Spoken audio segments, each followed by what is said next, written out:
My name is Hope Dillon. I'm 33 years old, a compliance attorney in Indianapolis. On my birthday, I flew home to find 200 relatives seated like a jury. My father stood up and read a bill for $400,000. Every cent he claimed they'd wasted raising me. My mother ripped my childhood photos off the wall. My sister, who has multiple sclerosis, reached into my purse and took my car keys. Dad already transferred the title to me. I walked out without a single word. 48 hours later, I knew exactly what they'd done, and what I had to do next would change everything, including who I trusted as family. Welcome back to Hidden Family Revenge. We tell the stories your family doesn't want you to hear, the quiet betrayals, the dinner table fraud, the moments where one person finally stops pretending. Drop a comment and be sure to subscribe. Let me start from the beginning, because what happened at that dinner was only the surface. I work at a regional firm called Henderson and Vance. We sit on the 12th floor of a glass building in downtown Indianapolis. My specialty is compliance, specifically, anti-fraud regulations for community banks. I spend most days reading documents that other people forged. I'm trained to spot the small things: a signature with the wrong slant, a loan application filed during business hours by someone with a full-time job. The patterns are usually obvious once you know where to look. My apartment sits in Broad Ripple, just north of the city. 2 bedrooms, hardwood floors, 2 cats named Atticus and Scout. I read history books in the evening. I walk 3 miles after dinner. I haven't dated in 3 years, since I ended things with an engineer who wanted to move to Denver. I let him go. The job mattered more. Westfield, Indiana, was my hometown. I left at 18 for Purdue and never moved back. The drive between the two takes 45 minutes, but I'd built it into something much longer in my head. I called my mother on Sundays. I sent her gift cards on her birthday. I transferred $500 every month into my sister's medical account. I thought distance was the price of peace. I should have known quiet doesn't mean safe. In compliance work, we have a phrase for what I'd done. We call it willful blindness. It's a legal doctrine. When someone deliberately avoids knowing something to protect themselves from responsibility for it. I'd built a quiet life on top of a willful blindness I didn't know I had. Looking back, I think I'd trained myself not to see it. My sister Bethany was diagnosed with multiple sclerosis in 2018, at the age of 22. I was 25 then, in my second year of law school. I remember the call. My mother's voice on the phone, breathless, like she'd been running. "Bethany has MS. Hope. Come home." I came home that weekend. We sat in the kitchen, the 4 of us, and listened to my mother explain treatment costs, $60,000 to $100,000 a year. Insurance would cover some, not enough. In the years that followed, my mother built her entire identity around being Bethany's caregiver. She'd retired from teaching in 2017. She finally had a project that made her feel important. She called it stepping up. I called it, privately, settling in. I did my share. I sent $500 every month. I bought supplemental insurance through a private broker. I FaceTimed Bethany once a month. I researched MS specialists in Indianapolis in case she ever wanted a second opinion. She never did. But according to my mother, none of it was enough. The last time she said it was on Christmas Day 2024. We were on the phone. She was asking me to turn down a job promotion in Indianapolis and move back to Westfield, so Bethany doesn't feel abandoned. "Hope," she said, "Bethany needs this more than you do." That phrase, she'd been saying it for years, about my college choice, about my apartment, about my time, about my future. I told her I'd think about it. I never moved. What I didn't know then was that Bethany had married a man named Carl Sawyer in 2021. He was a contractor. He had ambitions.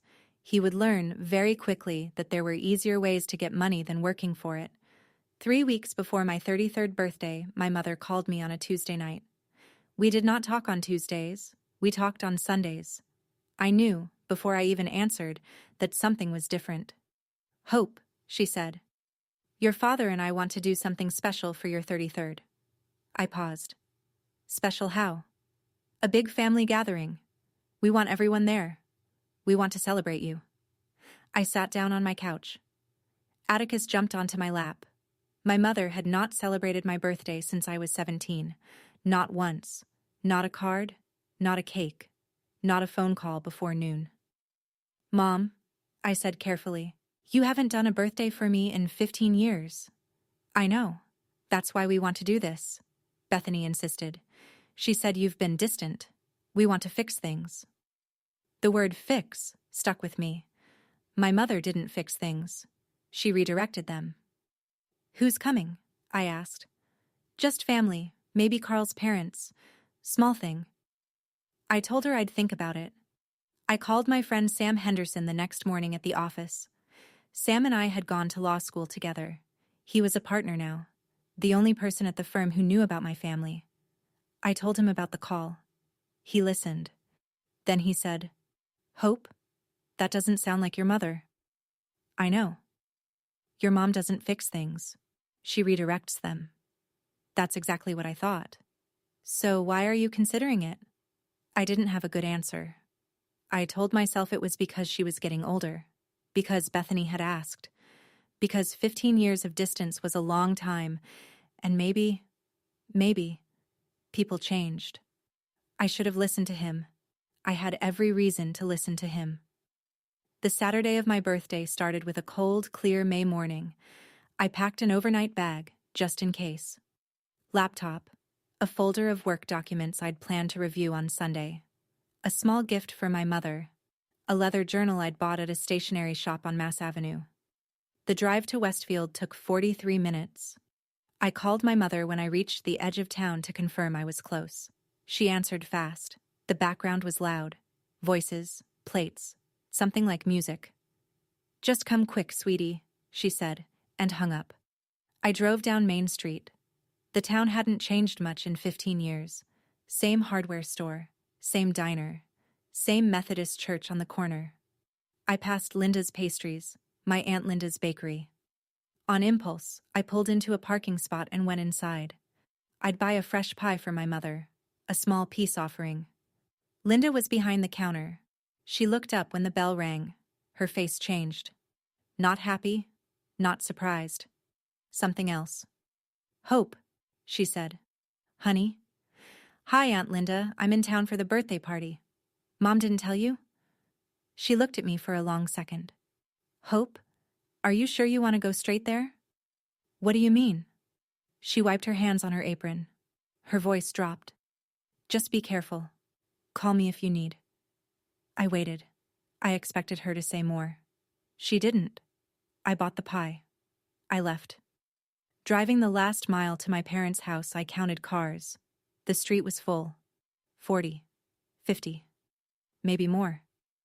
They were parked on the lawn, on both shoulders, blocking the mailbox. My hands started to sweat on the wheel. I counted again, slower. 42, 51, 58. I pulled into the driveway anyway. The front door wasn't locked. I let myself in. My parents had renovated the first floor years ago. They'd opened up the walls between the living room, the dining room, and the back den.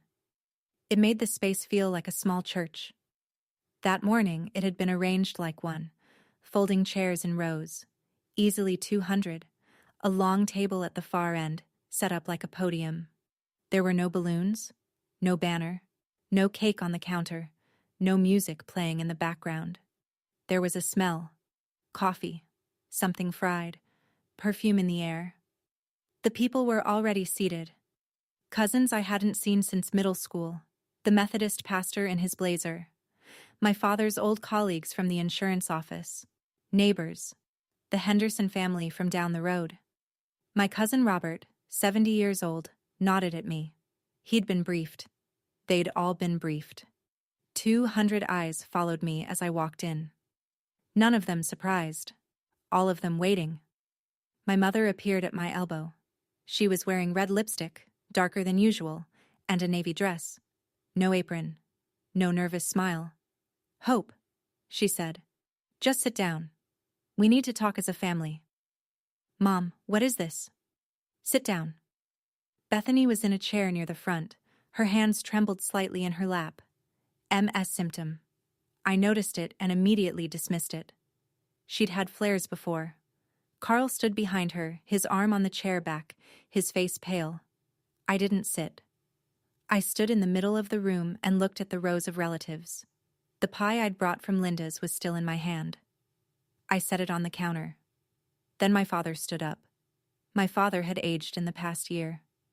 I noticed it now in the way he gripped the manila folder against his chest. His knuckles were white. His glasses had slipped down his nose. He spoke into a small microphone he'd borrowed from somewhere. A church, maybe. Hope. We've gathered everyone here tonight because we need accountability. The room went still. He opened the folder.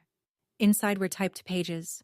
He read from them like a court clerk reading charges, itemized expenses for raising our daughter Hope from birth through age 23. Food, clothing, medical, school, activities, car, repairs. Total, $407,342. A low murmur ran through the room. A few people nodded. My Aunt Susan covered her mouth with her hand, but her eyes were wet, not shocked. My father looked up. We are asking you to acknowledge this debt, to help your family. Bethany's treatment costs $60,000 a year. We can't keep up. Family takes care of family. I stood very still. My right hand slipped into the pocket of my blazer and found the gold fountain pen I always carried. He had given it to me in 2019, the day I passed the bar exam. I'm proud of you, he'd said then. The pen had been engraved with my initials. The metal was cold against my fingers. Dad, I said. My voice was steady. This isn't a debt. You raised me. That's parenting. My mother stepped forward before he could answer. Don't be ungrateful, Hope, after everything we've done. I didn't respond to her. I was thinking about something else. In the last 5 years, I had transferred $30,000 into my sister's account. $500 every month, for 60 months. My parents had not mentioned that figure once tonight. Why not? My mother turned and walked to the wall behind the dining table. The photo wall. 3 generations of Dillons, framed and hung in a careful grid. My grandparents on their farm. My parents' wedding. Bethany's first communion. My graduation from Purdue. My swearing in at the bar exam. She started with my graduation photo. She lifted it off the nail, turned it around in her hands, and tore it down the middle. The frame snapped. Glass cracked. The room was completely silent. She moved to the bar exam photo. Tore that one too. Then she reached for the photo I had always loved most. Christmas 1998. I was 5 years old, holding Bethany on my lap. She was 2. She had a red bow in her hair. We were both laughing. My mother ripped that one down the middle too. The 2 halves fell to the carpet. I did not move. I did not cry. I counted. I counted the people in the room who said something. The number was 0. Bethany stood up from her chair. Her hands were shaking. She walked over to me. She was close enough that I could smell her shampoo. The same one from when we were kids. She reached into my purse. I let her. She pulled out my car keys and held them up. Dad already transferred the title to me, she said. Then she looked at me.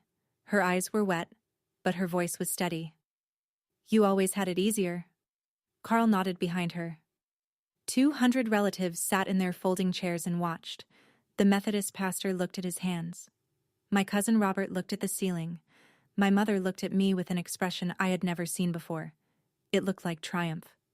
I had 2 choices: argue with 200 witnesses or walk out. I chose silence. I crouched down. I picked up one of the torn halves of the Christmas photo from 1998. The half with Bethany at 2 years old, the red bow in her hair, before any of this had happened to either of us. I slipped it into the inside pocket of my blazer, next to the gold pen. I stood up. I did not look at my mother. I did not look at my father. I did not look at Bethany or Carl. I walked to the front door. My mother's voice followed me. Hope, don't you dare walk out on this family. I kept walking. I closed the door behind me, softly.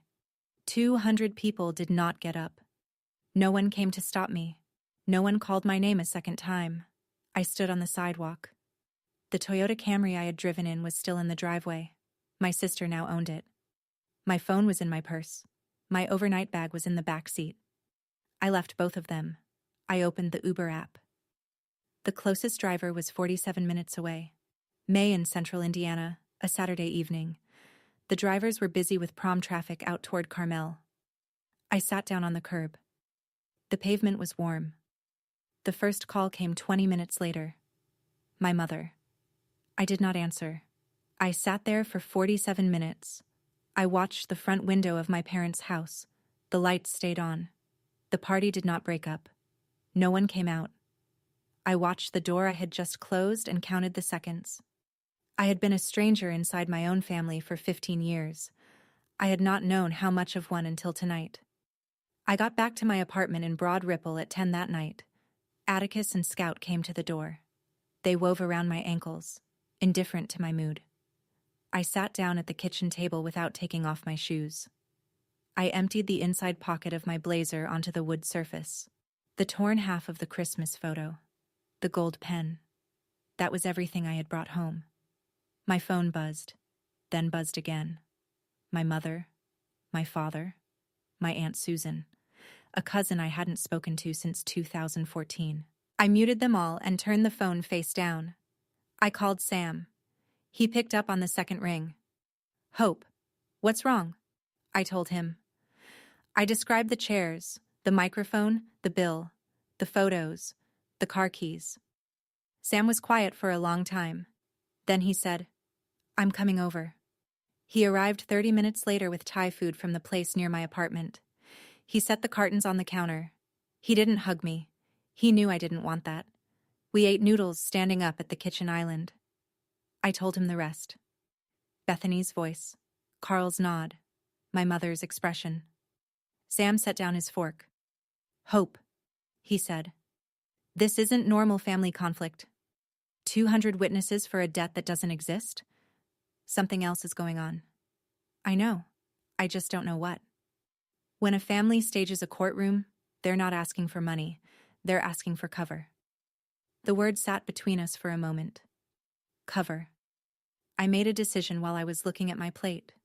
I would not answer anyone in my family for several days. I needed to think. I needed to look at this the way I looked at a case. Cover for what? Sunday morning, the voicemails started arriving from Bethany. 8 of them. I listened to all of them in one sitting with a cup of coffee in my hand, the cats asleep on the couch. Voicemail 1, 8 a.m. Hope, please call me. I didn't want it to go like that. Voicemail 2, 10:30. Mom is hysterical. She didn't sleep. Voicemail 3, 1 p.m. Hope, my hands are bad today. The stress is making my MS worse. Please call. Voicemail 5, 4 p.m. If you don't call Mom back, she's going to have a breakdown. Is that what you want? Voicemail 7, 8 in the evening. I'm your sister. You're punishing me for being sick. Voicemail 8, 10 p.m. Carl says you owe us this. He says you've always thought you were better than the rest of us. I listened to that last one twice. It was the playbook. I'd seen it in cases at work. Guilt, then health, then mother's well-being, then husband's anger. Each escalation designed to find the lever that would break me. Standard manipulation pattern. But I noticed something else. Carl's name had come up 4 times in 8 voicemails. He was being quoted. He was being referenced. He was being installed in the narrative as the voice of the family. Carl was not a Dillon. Carl had married into us 4 years ago. I opened my laptop. I started to draft an email to my mother. I made it 3 sentences in, then closed the lid. Too early. I put on running shoes and walked the 3 miles I usually walked after dinner. The May air was cool. The trees on the canal were in bloom. Carl's name came up 4 times in 8 voicemails. I started paying attention. Monday morning, I went into the office. I tried to focus. I had a compliance review on my desk for one of our community bank clients. A small case. A family scheme out of terre haute. Parents had opened 6 credit lines using their adult daughter's social security number. The daughter discovered it during a mortgage application. She was now suing the bank for negligent verification. I read through the file. The patterns were straightforward. Parents had access to the daughter's documents from childhood. They'd held onto her social security card. They'd used her address as a forwarding address on tax forms. They'd applied for credit during business hours, when she was at work and couldn't see notifications. I read the daughter's deposition. She had not noticed for 4 years. I stopped reading. I put down the file.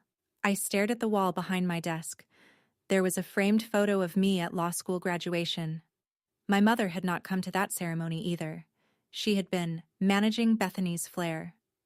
Sam walked past my office and stopped at the door. "You okay?" I looked at him. "Sam, do me a favor." "Anything."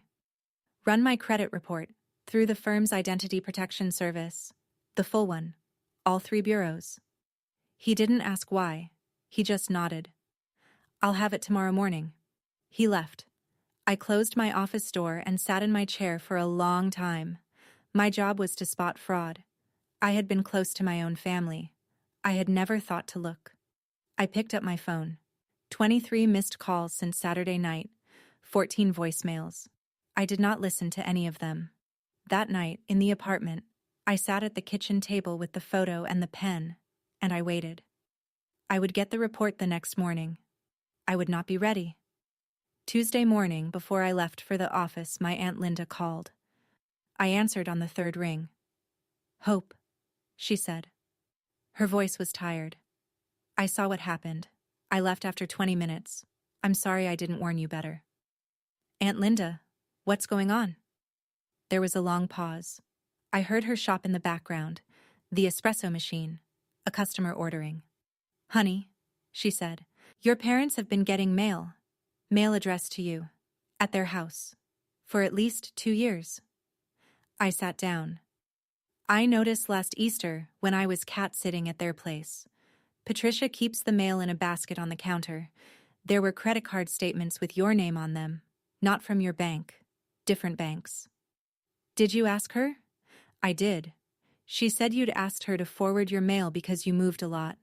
That didn't sound right to me, but I didn't push. I didn't want to start something." "Aunt Linda, I haven't moved in 5 years." The pause on her end was longer this time. I could hear her breathing. "I know, Hope. I'm sorry. I should have said something.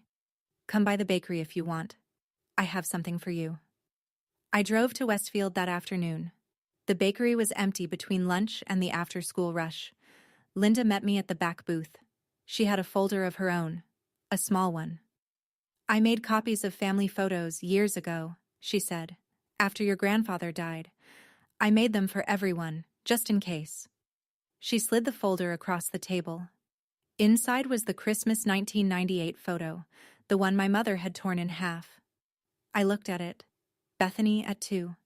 Me at 5. Linda watched my face. "Patricia's coming for you. Be ready." Wednesday morning, 8:30.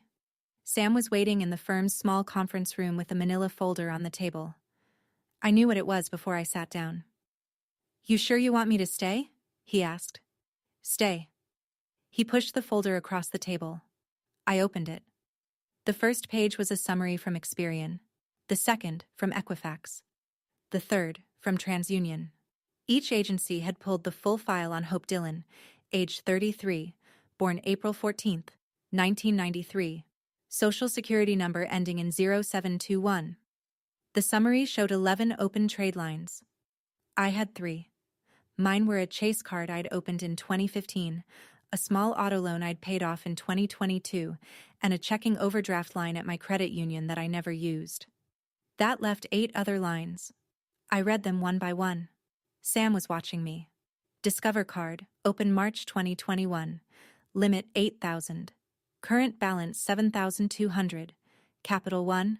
Open June 2021. Limit 10,000. Current balance 9,800. Personal loan, Indy Federal Credit Union, November 2022. 25,000. Current balance 19,400. Wells Fargo credit card, February 2023. Limit 15,000. Maxed out. Auto loan refinance, August 2023. 18,000. The collateral was listed as a 2018 Toyota Camry. My parents' car. Care Credit Medical Line, May 2024. 12,000. The provider was a neurology practice in Indianapolis, Bethany's specialist. I added the balances. The total was $87,400. $87,000 of debt in my name, none of which I had ever signed for, none of which I had ever known existed. I looked up at Sam. He had not moved. "Hope," he said quietly. "This is criminal." I closed the folder. I rested my hand on the cover. The room had not gotten colder, but I had. The numbers were bad. The handwriting on the loan documents, when I would see it, would be worse. I spent the rest of Wednesday morning pulling everything else I could legally access. I requested my own IRS wage and income transcripts. I pulled the master file for the last 6 tax years. I logged into the IRS identity verification portal and confirmed my own filings against what was on record. The numbers did not match. For tax years 2021, 2022, 2023, and 2024. Someone had claimed me as a dependent on a joint return filed in Westfield, Indiana. My parents' return. My income was over $90,000 a year. I was 28 when this started. I had not been a dependent since I was 18. The IRS had flagged the duplicate claim in 2023. They had sent a letter, a notice CP87A, to the address of record. My address of record on those returns was my parents' house. The letter had gone to them. They had not forwarded it. They had not mentioned it to me. I pulled the loan documents next. I had to request paper copies, but the originals from Indy Federal Credit Union came as scanned PDFs that same afternoon. The signatures on the loans said, Hope M. Dillon in cursive. I pulled out my driver's license. I pulled out my bar registration. I pulled out the most recent contract I'd signed at work. The slant was wrong. The loops on the H and the D were different. The pressure was different. The signature on the loans was not mine. It was my father's. I knew his handwriting. Birthday cards?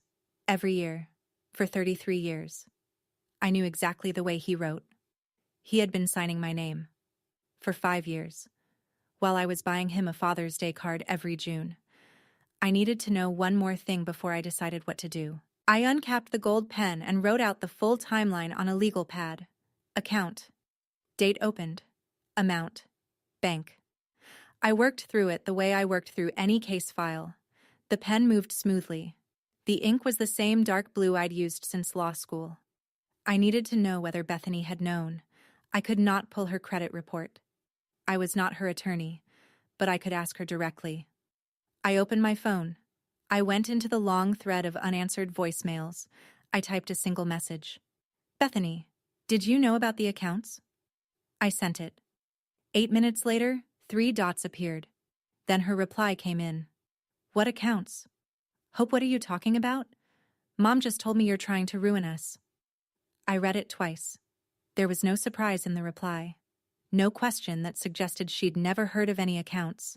There was deflection. There was an immediate redirect to my mother's framing. That was the answer. I set the phone face down. I underlined a single line on my legal pad. Bethany knew. Did not initiate. Did not stop. Then I capped the pen.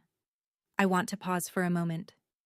If you've ever discovered that someone you trusted was using your name, your credit, or your identity, drop a comment below. You're not alone. And if this story is hitting close to home, hit subscribe.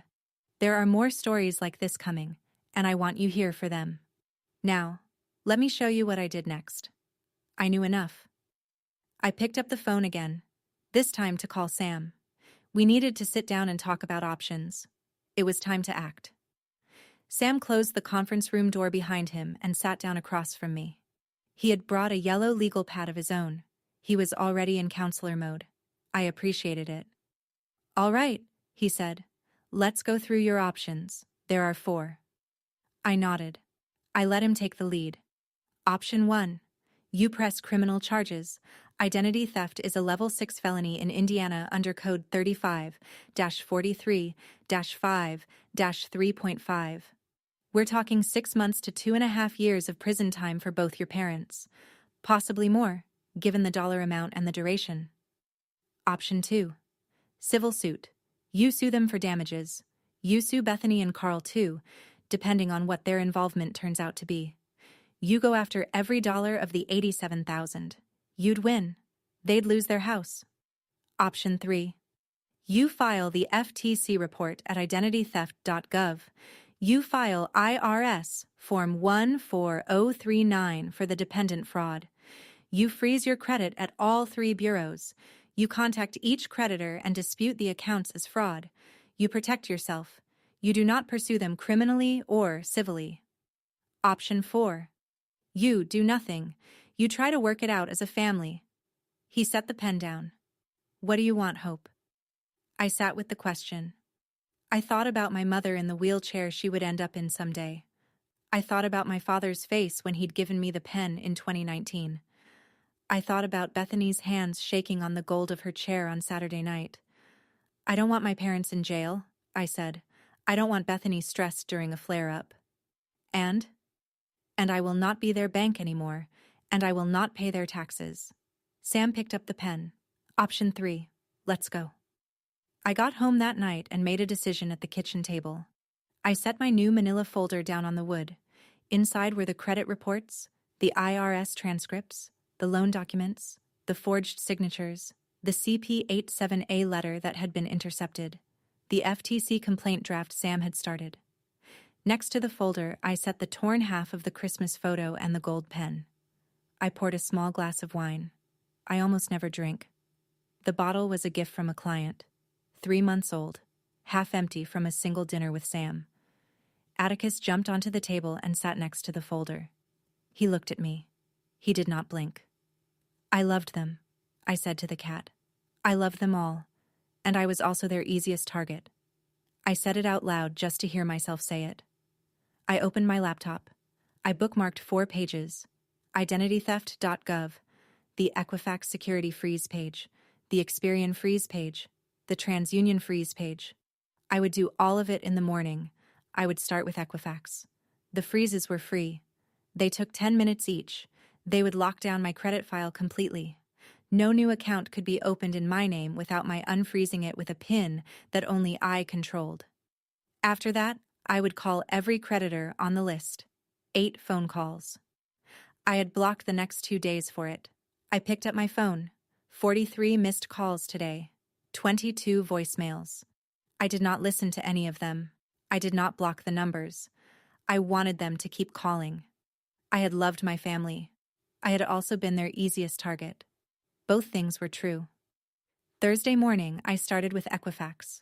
I sat at my kitchen table in pajamas, with coffee, the cats on either side of me. The Equifax process took 12 minutes. I created an account. I uploaded a copy of my driver's license. I generated a PIN and saved it to a password manager. I confirmed the freeze. 8:30. Done. Experian next. 15 minutes. The same process. Slightly different interface. They emailed me a confirmation. 9:15. Done. TransUnion last. 10 minutes. The freeze went into effect immediately. By 9:45 on a Thursday morning, no one in the world could open a new credit line in my name, including my father. I poured a second cup of coffee. Then I logged into identitytheft.gov. The federal site is run by the Federal Trade Commission. It walks you through a detailed intake. Every account, every date, every suspected actor. I spent 2 hours on it. I included names. I included Patricia Dillon and Richard Dillon, jointly as the suspected parties. I included Bethany and Carl as parties with potential knowledge. I did not soften the language. The FTC generated an identity theft report and a reference number. I saved both. By noon, I had also completed IRS Form 14039, the identity theft affidavit, and uploaded it through the IRS portal. In the afternoon, I called each of the 6 creditors. I read them the FTC report number. I asked them to flag the accounts as fraud, pending investigation. 5 of the 6 put the accounts on hold immediately. I did not feel like I had won anything. I felt like I had cleaned up the scene of an accident. Somewhere across town, my father was applying for another loan. He didn't know yet. He would know within the hour. Friday morning, my father walked into the Indy Federal Credit Union branch in Westfield. I learned the details later, from Aunt Linda, who heard them from a teller she knew. My father had applied for a refinance on the auto loan he'd taken out under my name in 2023. He'd been planning to roll the balance into a longer term. Lower payments, stretch the timeline. The loan officer ran the credit pull. The screen returned a freeze notification. She apologized to my father. She told him the file was locked. She told him he would need his daughter to contact the bureaus to lift the freeze. He left without saying much. He called my mother from the parking lot. I imagine the call was short. By 11 a.m., they were both calling me. By noon, Bethany had started too. By 1 p.m., Carl had joined. I watched the missed call counter climb on my phone, face down on my kitchen table. I made lunch. I worked on a brief for a different client. I responded to emails. Around 3, I took a walk along the canal. When I came back, my phone had 47 missed calls and a voicemail from my mother that was different from the others. I listened to it once. Hope. We don't know what you've done, but you need to fix this immediately. Your father is in tears. Bethany cannot sleep. You are tearing this family apart. I noted the structure. My father's tears were for being caught. Bethany's sleeplessness was for the same reason. The family was already torn. It had been torn for years. I deleted the voicemail. By Friday evening, the count was 61 calls. By Saturday morning, it had doubled. That was the day the title started to make sense. By Saturday evening, the counter on my phone read 80 missed calls. I counted them by category, the way I might tag entries in a discovery file. My mother, 32 calls. Most of her voicemails were guilt, with threats woven in. Don't do this to us. You'll regret this when I'm gone. I'll tell the whole family who you really are. My father, 18 calls. His voicemails were shorter. Hope, this is killing me. Hope, please. Then, eventually, one that mattered. Hope, please. Family takes care of family. What kind of daughter does this? I sat at the kitchen table when I heard that one. The gold pen was next to my phone. I had paid $1,800 for that pen in 2019, before my father bought it as the bar exam gift. I had been browsing in a Mass Avenue stationery store when I'd seen it. I'd thought of buying it for myself. I had decided to wait. A few weeks later, the night I passed the bar, my father had handed me a wrapped box. The same pen. The same engraving. He had told me he was proud of me. I'd believed him. 2 years later, he started signing my name. Bethany. 22 calls. Crying voicemails. Blame voicemails. One in which she said, "I never asked for any of this." That one was almost true. She had not asked. She had received. She had not refused. Carl. 8 calls. 2 voicemails. The first was a threat. "You're going to regret this." The second was a quieter one. "Bethany's getting worse. This is on you now." I put the phone down. I picked up the pen. I weighed it in my hand. He told me he was proud of me. Then he signed my name. For 5 years. Saturday afternoon, I drove to the office to pick up the expanded folder. I was on the 12th floor when security called up. "Ms. Dillon," the front desk officer said, "there's a woman in the lobby asking to see you. She says she's your mother." I stood up from my desk. I walked to the window and looked down. I could see her from above, in the same navy dress she had worn on my birthday. She was on the phone. "Please tell her I won't be coming down," I said into the speaker. "She needs to leave." "Yes, ma'am." I heard her in the background of the security line. Her voice carried. "Tell her I'm her mother. Tell her she has to see me." The officer's voice came back, calm. "Ma'am, you'll need to leave the lobby." "I'm not leaving until she comes down." I closed the speaker line. I stayed at the window. I watched her stand in the marble lobby, shouting at the desk for almost 20 minutes. Eventually, a uniformed officer from the city police arrived. He spoke to her quietly. He walked her out to the street. She did not get arrested. She just got escorted. She stood on the sidewalk for another 10 minutes. She was crying. She was shouting into her phone. She was looking up, at the building. I do not know if she could see me. Sam came into my office. He had heard about it from the receptionist. "She's gone," he said. "You okay?" I stayed at the window. "I'm working." He stood next to me. We watched her get into a cab. The cab pulled away. I went back to my desk. I picked up the file I needed. I should have known she'd come to my apartment next. Saturday afternoon, around 4, my doorbell rang. I checked the peephole. Aunt Linda was on the landing, holding a white pastry box. I let her in. She had never been to my apartment before. She set the box on the counter. Apple tarts, still warm. "Your dad came to the bakery yesterday," she said. "He yelled at me, said I'd turned you against the family." "What did you tell him?" "That I hadn't said a word. Then I asked him about the mail." She sat down on one of the kitchen stools. Atticus jumped up next to her. She scratched behind his ears like she'd known him for years. "He said it was family business. I told him I'd called my own lawyer. I told him I'd given a statement about what I'd seen at their house. He left." "You called a lawyer?" "Just to protect myself, honey. I'm a witness now. I didn't want to be liable for anything they did.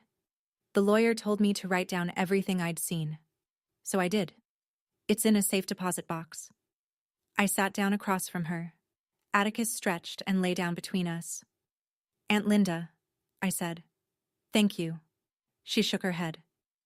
"Don't thank me for what I should have done 2 years ago." She paused. "Patricia's coming for you. Probably tomorrow. She was at my house this morning. She's not stopping until she's gotten in your face. I want to pause with you for a moment. If you've ever had a family member ask you to stay silent about something that hurt you, share this story with them. Or with yourself, 10 years ago. Subscribe if you want more stories that don't pretend silence is virtue. We're getting to the moment where everything ends and begins again. Stay with me. Aunt Linda left around 5. I sat at the kitchen table for a long time after she was gone. The apple tarts were still warm. I ate one slowly. The cats took turns climbing into my lap. I called Sam. "They're coming tomorrow," I said. "Probably the morning. Can you be here?" "What time?" "I don't know. Be ready from 8. I'll come at 7:30. I'll bring breakfast." There was a pause on his end. "Hope," he said. "Are you sure about not pressing charges?" I sat with the question one more time. I thought about my father in handcuffs. I thought about my mother in a courtroom. I thought about the shame they would carry afterwards, the way the town would talk, the way the Methodist pastor would look at them on Sunday mornings. "I'm sure," I said. "I want them to live with what they did, not be punished for it. There's a difference." "All right, I'll see you at 7:30. I hung up. I made myself dinner. I read a chapter of the book I'd been working on for 3 weeks, A History of the Erie Canal. The prose was dry. It calmed me. Before bed, I laid out everything I might need on the kitchen table. The manila folder with all the documentation inside. The torn half of the Christmas photo next to Aunt Linda's clean copy. The gold pen. I went to bed at 10. The cats curled at my feet. I fell asleep within 20 minutes. It was the first deep sleep I'd had since the dinner. In the morning, the sun came in through my bedroom window. The light was clean and gray. At 10:43, the doorbell rang. Sam was already at my kitchen table reading the Sunday paper. He'd brought croissants. We had eaten breakfast in silence. The doorbell rang at 10:43. Then a knock. Then more knocking. Harder. I went to the peephole. 4 people stood on the landing. My mother in front, in a beige cardigan, her hair pulled back. My father behind her, looking smaller than I remembered. Bethany at the side, leaning against the railing, her face very pale. Her hands were shaking visibly. A flare, a real one. Carl was farther back, almost on the stairs. He was not standing close to Bethany. I turned and looked at Sam. Stay here, I said. Don't speak unless I ask. Understood. I opened the door but stayed inside the frame. I did not invite anyone in. I rested one hand on the doorknob. My mother reached forward and grabbed my left arm. Her grip was tight. Hope, we need to talk. Now. Patricia, I said, stop touching me. She froze. So did my father. Bethany looked up. I had never, in 33 years, called my mother by her first name. Patricia let go. Her hand stayed in the air for a second like she was still holding something, then dropped to her side. 5 minutes, I said. Then you'll leave. Hope, this is your mother. 5 minutes. I stepped back from the door. I did not say, come in. I let them choose. My mother walked in first. My father followed. Bethany came last, slowly, holding the railing. Carl stopped at the threshold. You too, Carl, I said. All four. We're doing this together. He stepped inside. The door closed behind him. I walked them into the living room. 4 of them. 1 of me. Sam at the kitchen table behind us, silent, taking notes. I looked at Bethany. Her tremor was worse than I'd seen it in years. Her face was the color of paper. Bethany, I said, sit down. Sam, get her a glass of water. Sam stood up without speaking. He went to the kitchen, filled a glass, came back. He set it in front of Bethany on the coffee table. She picked it up with both hands. She still couldn't quite hold it steady. Patricia stood. Don't pretend to care about her now. I've cared about her for 30 years, I said. Sit down, Patricia. Patricia sat. The leather of my couch creaked under her. My father stayed standing by the bookshelf. Carl stayed by the door. I walked over to the dining table. I stood next to the manila folder. I did not open it yet. I'll talk for 5 minutes, I said. Then you'll leave. If you want to stay longer, I call the police. The word landed. My mother's face changed. Police? She said. Her voice rose. Police? On your own mother? I didn't answer. I rested my hand on the folder, the way I might rest a hand on a deposition during a hearing. My father spoke for the first time. Hope, honey, we just want to talk. Then listen. Bethany was looking at her hands. Carl was looking at the door behind him. Patricia was looking at the folder. She had clocked it. She knew what it was. She had not seen the contents, but she had been waiting for a folder like this for 5 years. She just hadn't expected it to be mine. 5 minutes. That was all it took. My mother started with tears.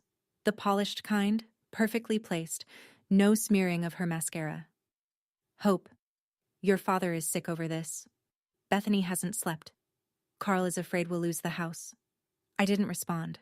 I waited. Bethany spoke next, quietly. Hope, I didn't know everything. Carl, from the door. She knows. You're being dramatic. Bethany turned slightly, weakly. Carl, stop. It was a small moment. I noted it. She had just defended me, in her way, against her own husband. It was the first useful thing she had done in years. My father stayed silent. He stared at the carpet. My mother kept going. Her voice got louder. The tears were thicker now, but still placed. Hope, Bethany needs this more than you do. She's sick. She's dying. Why are you doing this? I let the sentence sit in the room for a second. Patricia, I said. My voice was the same as it had been on the phone with clients yesterday. Calm, measured. Bethany has multiple sclerosis. She is not dying, and she does not need my credit. She needs the Indiana Medicaid waiver program for chronic illness. It would cover most of her treatment costs. Medicaid? My mother's voice climbed.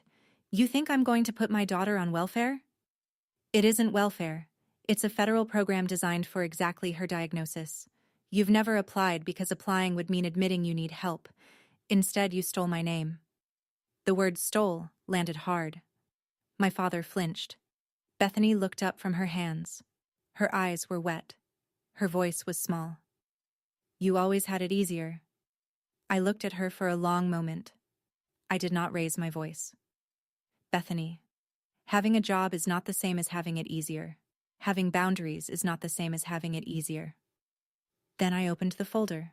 I took the documents out one at a time. I laid them on the dining table in front of me, face up, the way a dealer turns cards in a long game. The Equifax report, the Experian report, the TransUnion report, the IRS form 14039, stamped received. The FTC identity theft report, with its reference number printed across the top. The forged signature samples, side by side with my real signature on the bar registration. The CP87A letter from the IRS, dated April 2023, addressed to me, opened. My mother's eyes followed every page. My father's face had gone white. Bethany started to cry, quietly, not performatively. Carl took half a step backward toward the door. I did not raise my voice. 6 accounts, $87,400, 5 years. Dad signed my name. Mom intercepted the IRS letters. Bethany, you knew. Carl, you suggested it. No one spoke for several seconds. Then my mother exploded. She stood up from the couch. She slammed her open hand on the dining table. The torn half of the Christmas photo shifted. The gold pen rolled off the edge of the table and clattered on the hardwood floor. How dare you? How dare you turn this around on us? After everything we've done for this family. I crouched down. I picked up the pen. I set it back on the table exactly where it had been. I straightened the papers. I looked at her. My voice did not change. I'm not pressing charges. I've frozen my credit. The FTC and IRS have my report. My name is protected. Family takes care of family. That's what Dad said. So take care of yours. Without me. The room went still. My mother's mouth opened. Closed. Opened again. No words came out. My father sat down on the edge of an armchair. He covered his face with both hands. Then I asked them to leave. 5 minutes are up, I said. Please leave. Patricia tried one more thing. Her voice had lost most of its strength now. The tears were real this time, but they were the tears of a person who has just realized she cannot win. Not the tears of a person who is sorry. Hope. You can't do this. You can't just throw us away. I'm not throwing you away. I'm protecting myself from you. You can leave on your own, or I call the police. Your choice. My father stood up first. He did not look at me. He walked to the door and waited. Carl was already in the hallway. He had not said another word. Bethany struggled up from the couch. Her hands were shaking badly now. She wavered on her feet. For a moment, I thought she would fall. I crossed the room and steadied her elbow. Just for a second. Long enough to make sure she was upright. I felt her tremor through my fingers. I felt how thin her arm was under the sleeve. I remembered her at 2 years old in the photograph, before any of this. She looked up at me, very close, her eyes wet. Hope, you'll regret this when I get worse. I let go of her elbow. The small grief I had felt for the little sister in the Christmas photo folded itself back up and went away. I won't, I said. Only to myself. Inside. The 4 of them filed out. Patricia last. She paused at the threshold. She didn't turn around. The door closed. Sam stood up from the kitchen table. You okay? He asked. I will be. He left an hour later. I sat at the table and put the photo into the folder. I closed it. The calls did not stop immediately. They tapered. Sunday 22, Monday 15, Tuesday 8, Wednesday 4. By Thursday, they had nearly stopped. That morning, Aunt Linda called. Patricia wants me to tell you they're sorry, she said. She wants you to lift the freeze so they can fix things. I was at my desk at the office. I set down my pen. Aunt Linda, thank you for telling me. You can pass this along, through you, not directly. I am not lifting the freeze. Ever. And I am not going to talk to them in the foreseeable future. I'll pass it on. How's Bethany? I haven't spoken to her. I heard her MS is flaring. She's been in bed for 3 days. I thought about that. I closed my eyes for a second. Aunt Linda, there's a program in Indiana, the Medicaid waiver for chronic illness. It covers most of the costs for someone with MS. I'll email you the information. You can give it to Bethany directly. Not through Patricia. Through you. I'll do that. There was a pause. Hope, she said. You're a good lawyer. You're also a good person. Don't forget the second one. I smiled. It was the first time my face had moved into a smile in 2 weeks. The muscles felt stiff. I won't, Aunt Linda. Come by the bakery this weekend. I have a new lemon tart you'll like. I will? We hung up. That night, I emailed her the full Medicaid waiver application packet with notes on how to qualify. I included contact info for 2 social workers in Indianapolis. I wrote a short letter for Bethany to sign if she wanted to apply. I did not address the letter to Bethany myself. I addressed it to Aunt Linda. That weekend, I sat down at my kitchen table one more time. I opened the manila folder. I took out a single sheet of clean white paper. I uncapped the gold pen. I wrote the letter slowly. Patricia and Richard, I will not be in contact for the foreseeable future. My credit is permanently frozen. The FTC and IRS have my reports on file. Bethany has been given information about Indiana's Medicaid waiver program through Aunt Linda. She may use it if she chooses. I forgive you. That does not mean I will see you again. Hope I read it back. It said what I needed it to say. I capped the pen.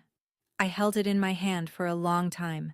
Then I placed it in the folder, on top of the IRS letter and the credit reports. I did not put it back in my blazer pocket. I did not put it back on my desk.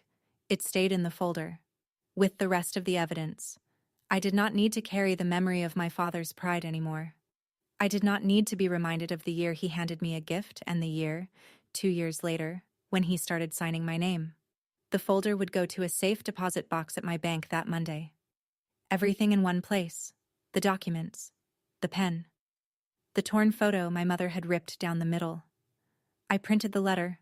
I signed it with a cheap blue ballpoint. I put it in a manila envelope. I drove to the post office on Monday morning and sent it certified mail, return receipt requested. A week later, the green card came back with my mother's signature. 3 months later, on a quiet Sunday evening, I made tea and sat on my couch. Atticus and Scout were asleep on the cushions. The May air had given way to August. The trees along the canal were heavy and green. On my bookshelf, in a simple oak frame, I had set the clean copy of the Christmas 1998 photo. The one Aunt Linda had given me at the bakery. Me at 5, holding Bethany at 2, both of us laughing. I had grieved that little girl a long time ago. The one in the bow. The one before the diagnosis. Before the marriage to Carl. Before the fraud. I had not known I was grieving her, but I had been, for years. Now I could let myself love her, without owing her my name. Bethany applied for the Medicaid waiver in July. She was approved in August. Aunt Linda told me, over a slice of lemon tart, that the new neurologist was excellent, that Bethany's treatment was steadier, that the family was quieter. I did not see my parents. I did not call them. I did not block them either. I simply let them exist in another part of the state, far enough away that their silence and mine no longer touched. Forgiveness is what you give yourself permission to feel after you've protected what's left. That's my story. $87,000. One folder. One credit freeze that gave me my name back. If you've ever needed permission to protect yourself from family, take this as that permission. Check your credit. Freeze it if you need to. Drop a comment, hit subscribe, and I'll see you in the next one.